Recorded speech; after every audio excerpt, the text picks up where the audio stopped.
अस्सलाम वालेकुम वरहमतुल्लाह। मैं कामरान अमीन एक दफ़ा फिर आपसे मुखातब हूँ और आज हम बात करेंगे मैक्स स्कॉलरशिप है जो जापान में और वैसे ओवरऑल पूरी दुनिया में बड़ी प्रेस्टिजियस स्कॉलरशिप है। और चूंकि जापान का अपना एक स्टेटस है, आप देखेंगे हमारे यहाँ समझा जाता है कि जो चीज़ जापान से आई हो तो वो बड़ी पायदार होगी और बड़ी बेहतरीन। तो आप फिर सोचेंगे उनकी एजुकेशन कितनी पायदार होगी।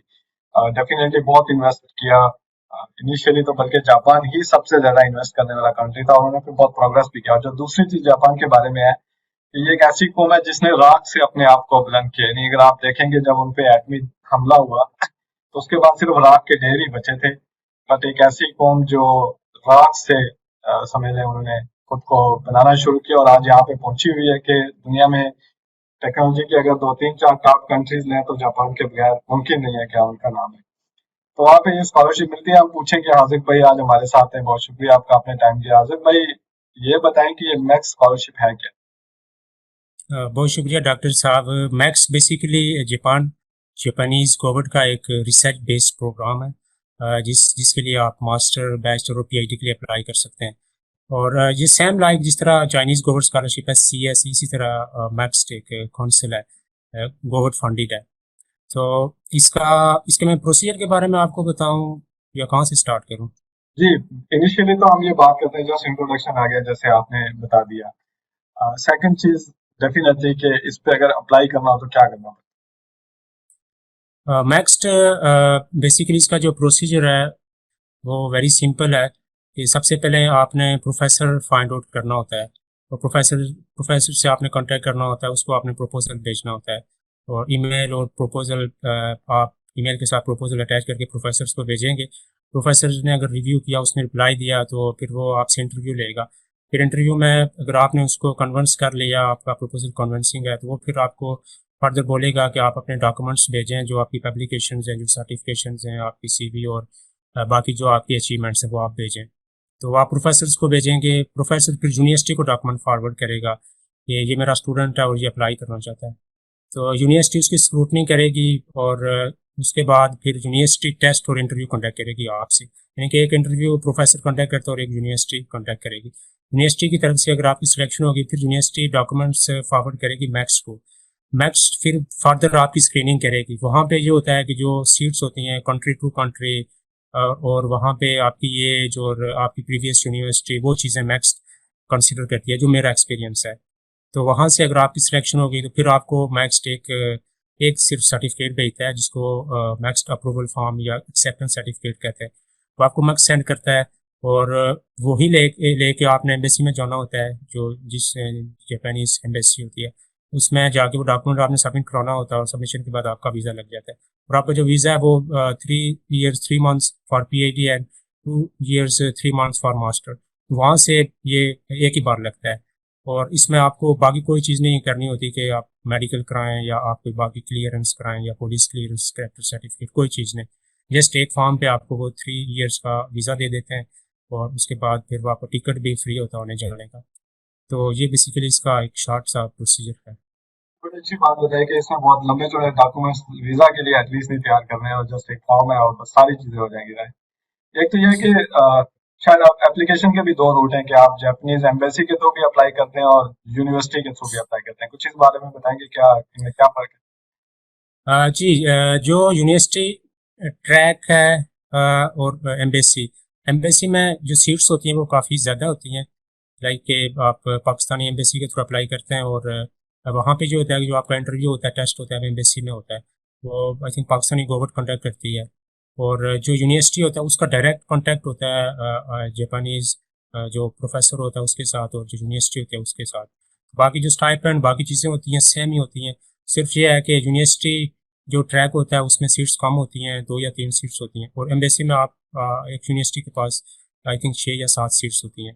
तो इसमें एक जो मोस्ट इम्पॉर्टेंट थिंग के जो मैं इसमें इंक्लूड करना चाहूँगा कि मैथ्स के लिए आपको डीन की रिकमेंडेशन चाहिए होगी, जो आपकी फैकल्टी का डीन है। और आपका जो सीजीपी है वो 3.5 से थ्री मिनिमम 3.5 होना चाहिए।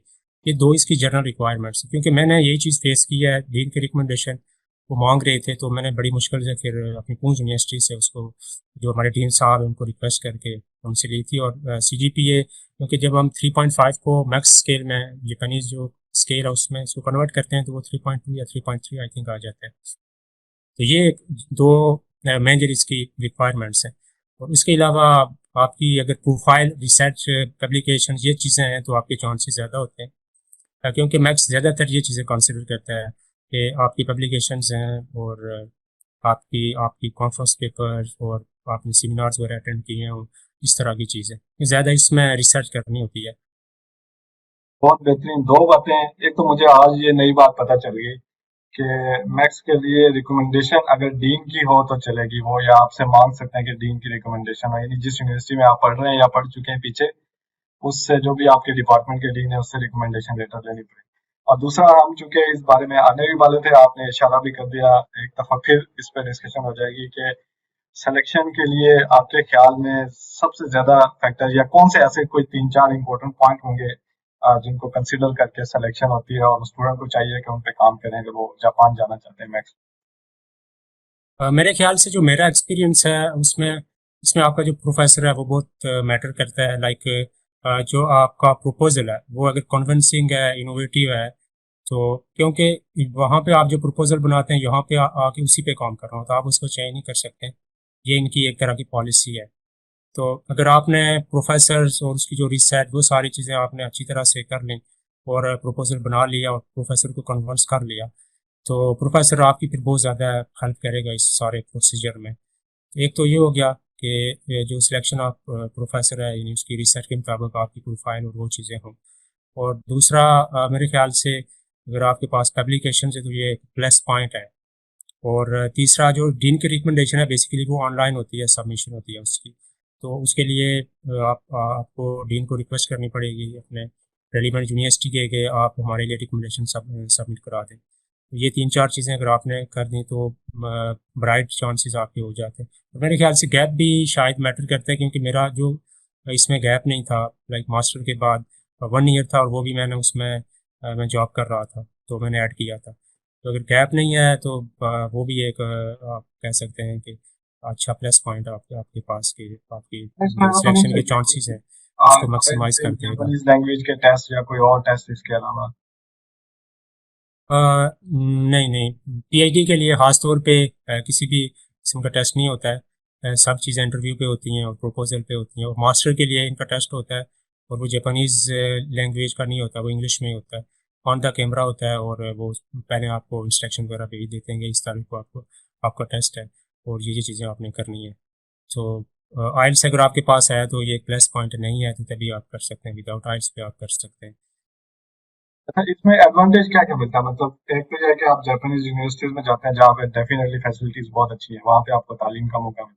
इसके अलावा इसके और क्या क्या फायदे हैं मैथ्स स्कॉलरशिप इसमें एक तो स्टाइपेंड इनका अच्छा है, 145 है। और आने जाने का टिकट फ्री है। लाइक जापान का टिकट काफ़ी कॉस्टली है। तो आना जाना इनका आप कह सकते हैं फ्री होता है। दो चीज़ें हो गई। और इसके बाद एक इंटरनेशनल टूर भी ये करवाते हैं नेक्स्ट, लाइक यूएसए, कनाडा या कोई भी कंट्री, अच्छा कंट्री हो सकता है। और उसके अलावा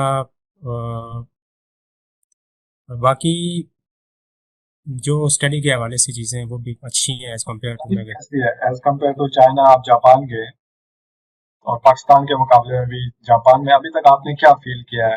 खाना पीना, बाकी लिविंग, लोगों का एटीट्यूड किस तरह से? जो लोगों का एटीट्यूड, बिहेवियर वो तो बहुत अच्छा है, बहुत ज़्यादा है, काइंड हैं, ये ऑनेस्ट हैं, बहुत ज़्यादा है। और बाकी चाइना के साथ अगर मैं कंपेयर करूँ तो काफ़ी एडवांस्ड है जापान। लाइक लैब्स में अगर देखूँ बात करूँ उसमें भी अच्छा है। और जो लिविंग जो हमें डोमेटरी दी हुई है हॉस्टल में, जो बाकी चीज़ें होती हैं और जो स्टूडेंट को जो फैसिलिटीज़ देते हैं वो भी अच्छी हैं। और लाइक चाइना से काफ़ी एडवांस्ड है। अगर स्टूडेंट को लेके मैं बात करूँ, वहाँ पे जो मैं फैसिलिटीज़ दी हुई थी डोमेटरी में और बाकी चीज़ें, और यहाँ पे ज़्यादा अच्छी हैं। और प्रोफेसर्स भी अच्छे हैं। लाइक मैं जब आया था और मेरा प्रोफेसर खुद आ गया था, मैं जब इधर गेस्ट हाउस में पहुंचा आगे प्रोफेसर खड़ा था और उसने मुझे वेलकम किया है और उधर ही उसने बातचीत स्टार्ट की है सारी चीज़ें। तो काफ़ी बहुत ज़्यादा ये लोग मतलब तो रिस्पेक्ट बहुत देते हैं और काइंड है और नेचुरल हाई पे लाइक पे बिल्कुल जिस तरह हम पहले ऑलरेडी मिले हुए थे और इस तरह गपशप स्टार्ट हो गई, इस तरह से है बिल्कुल। बेहतरीन, बेहतरीन। बहुत शुक्रिया आसिफ भाई, बड़ी अच्छी डिस्कशन रही आपके साथ और उम्मीद है हमारे सुनने वालों को कम से कम ये आइडिया हो गया होगा कि मैक्स स्कॉलरशिप के लिए एटलीस्ट जो बहुत इंपॉर्टेंट चीज आपको भी कंसिडर करनी चाहिए, आपका प्रोफाइल किस तरह का होना चाहिए, किन चीज़ों पे आपको काम करने की ज़रूरत है, वहाँ क्या चीज़ें मैटर करेंगी। देन डेफिनेटली एप्लीकेशन प्रोसेस का भी आपको आइडिया हो गया। आज़िफ़ भाई के एक दफ़ा फिर हम शुक्रगुज़ार हैं। क्या पैगाम देना चाहेंगे आज़िफ़ भाई? लास्ट पे डॉक्टर साहब पैगाम यही है कि जापान एक अच्छा कंट्री है रहने के लिए, और इस फ्यूचर में भी आपको बहुत ज़्यादा बेनिफिट्स हो सकते हैं। और एक चीज़ और जो मैंने माइंड से निकल गई थी कि यहाँ पे आप पार्ट टाइम जॉब भी कर सकते हैं स्कॉलरशिप के साथ, ये तो बड़ी जो कि खूबसूरत ट्वेंटी बात है। ट्वेंटी 28 आवर्स वीकली आपको अलाउड होते हैं, तो काम भी कर सकते हैं। और अगर आपको जापानीज़ आती है तो फिर आप फ्यूचर में यहाँ पे भी आपका अच्छा सेटलमेंट हो सकती है। तो एक तो ये है कि अच्छा कंट्री है, मैं तो यही लोग स्टूडेंट्स को बोलूँगा कि वो अप्लाई करें। और दूसरा ये है कि कोई भी अगर मैथ्स के हवाले से हेल्प चाहिए तो आप सबसे पहले डॉक्टर साहब हैं, इनको आप अप्रोच करें, और ये अगर बिज़ी हैं तो आप मुझे भी मैसेज कर सकते हैं, मैं भी आपको जो है ना रिप्लाई दूंगा इसके हवाले स्कॉलरशिप्स के हवाले से। बहुत बहुत शुक्रिया हाजिर भाई, आपका बड़ी खूबसूरत आपने बात की। इंशाल्लाह मैं आपसे ज्यादा बिजी हो जाऊंगा, मेरे थोड़े से दिन थे अभी मैं नजर आ रहा था। लेकिन ये अच्छा। है कि आपको पता है प्रोफेशनल लाइफ ऐसे ही बिजी होती है, आप भी बिजी होंगे, हम भी कोशिश बिल्कुल कर रहे बिल्कुल। हैं। आप हाजिक भाई का जो प्रोफाइल्स मेरा है वो मैं इधर शेयर कर दूंगा कमेंट सेक्शन में, आप सारे लोगों के लिए जरूर इनको फॉलो तो लाजमी करें। और डेफिनेटली एक बंदा जो बिल्कुल लोअर बैकग्राउंड से उठ के आया हो तो उससे जब बात करना भी मोटिवेशन होती है एक तरह की, यार अगर ये बंदा यहाँ से इतनी मेहनत करके एक मकाम पे पहुंच सकता है तो हमें किस चीज ने रोका। तो जस्ट जनरली भी फॉलो जरूर करें, हेल्प तो एक अलग, और जब भी डेफिनेटली हेल्प चाहिए हो या मैक्स पे आप अप्लाई करें तो आप डायरेक्ट हाजिर भाई से जरूर पूछिएगा। और वीडियो तो डेफिनेटली आप लोगों के लिए है ही। हमें अपनी दुआ में जरूर याद रखिएगा। अस्सलाम वालेकुम। बहुत शुक्रिया डॉक्टर साहब, थैंक यू, बहुत जज़ाकल्लाह। शुक्रिया। अल्लाह हाफिज़।